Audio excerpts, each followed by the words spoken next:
আপুনি জানেনে আজি 17 জুন আৰু আজি অসমৰ প্ৰথমগৰাকী ফিল্ম মেকাৰৰ জন্মদিন হয় অৰ্থাৎ ৰূপকৰ জ্যোতিপ্ৰসাদ আগৰৱালাৰ আজিৰ দিনটোতে জন্ম হৈছিল।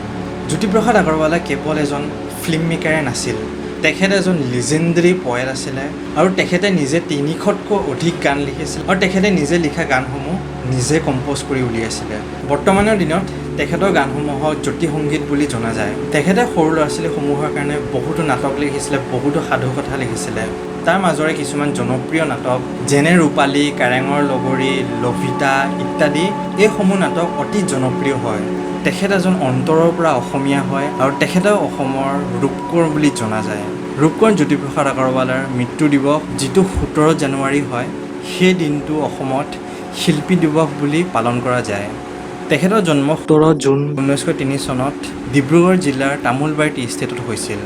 তেখেতৰ পিতৃৰ নাম পৰমানন্দ আগৰৱাল আৰু মাতৃৰ নাম কিৰণময় আগৰৱাল। তেখেতৰ আনুষ্ঠানিক শিক্ষা তেজপুৰ গভৰ্ণমেণ্ট হাইস্কুলত আৰম্ভ হৈছিল আৰু 1921 চনত তেখেতে মেট্ৰিক পৰীক্ষাত উত্তীৰ্ণ হৈছিল আৰু তেখেতে স্কুলৰ সময়ৰ পৰা ইণ্ডিয়ান ফ্ৰীডম মুভমেণ্টত যোগদান কৰিছিল। জ্যোতিপ্ৰসাদ আগৰৱালাই মেট্ৰিক পৰীক্ষাত উত্তীৰ্ণ হোৱাৰ পিছতে নেশ্যনেল কলেজ অৱ কলকাতাত যোগদান কৰিছিল আৰু তাৰ পিছতে IA পৰীক্ষাত উত্তীৰ্ণ হৈছিল। 1926 চনত তেখেতে ইংলেণ্ডৰ এডিনবাৰ্গ ইউনিভাৰ্চিটিত যোগদান কৰিছিলে। খালি তেখেতৰ MA কমপ্লিট হোৱাৰ আগতে তেখেতে জাৰ্মানী গৈছিলে আৰু জাৰ্মানীত UFA ষ্টুডিঅ'ত তেখেতে 7 মাহ ফিল্ম মেকিং শিকিছিলে আৰু তাৰ পিছতে তেখেতে 1930 চনত অসমলৈ ঘূৰি আহিছিলে আৰু অসমলৈ ঘূৰি অহাৰ পিছতে তেখেতে ইণ্ডিয়ান ফ্ৰীডম মুভমেণ্টত যোগদান কৰিছিলে। সেইবাবে জ্যোতিপ্ৰসাদ আগৰৱালা 15 মাহ জেলতো আছিলে, লগতে 500 টকা জৰিমনাও ভৰিছিলে। কিন্তু সেই সময়ত 500 টকাৰ মূল্য বহুত আছিলে। জ্যোতিপ্ৰসাদ আগৰৱালাই 14 বছৰতে লিখা মেলাৰ কাম আৰম্ভ কৰিছিল আৰু তেখেতে কলাগুৰু বিষ্ণুপ্ৰসাদ ৰাভাৰ সৈতে বহুতকেইখন জনপ্ৰিয় নাটক লিখিছিলে। তাৰে মাজতে শোণিত কুঁৱৰী আৰু জয়মতী অন্যতম।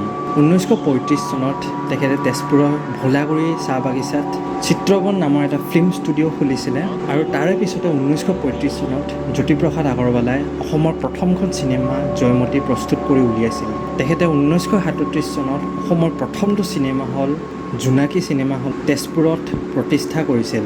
তাৰে পিছতে তেখেতে 1939 চনত অসমৰ দ্বিতীয়খন ছবি ইন্দ্ৰমালতীৰ নিৰ্মাণ কৰিছিল। 1935 চনত জ্যোতিপ্ৰসাদ আগৰৱালা বিবাহত আবদ্ধ হৈছিল দেৱাজনী ভূঞাৰ সৈতে।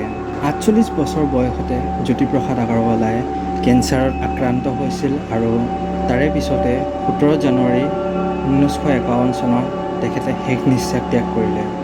1961 চনত অসম চৰকাৰে জ্যোতিপ্ৰসাদ আগৰৱালাৰ নামত এটা ফিল্ম ষ্টুডিঅ' স্থাপন কৰিছিল, যিটোৰ নাম হ'ল জ্যোতি চিত্ৰবন।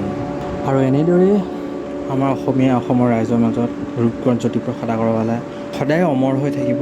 আৰু আজি ভিডিঅ'টো মই ইমানতে সামৰণি মাৰিলোঁ। এটা নতুন ভিডিঅ' সোনকালে সকলোকে লগ পাম। ত' till then bye bye, stay safe, stay happy and keep smiling.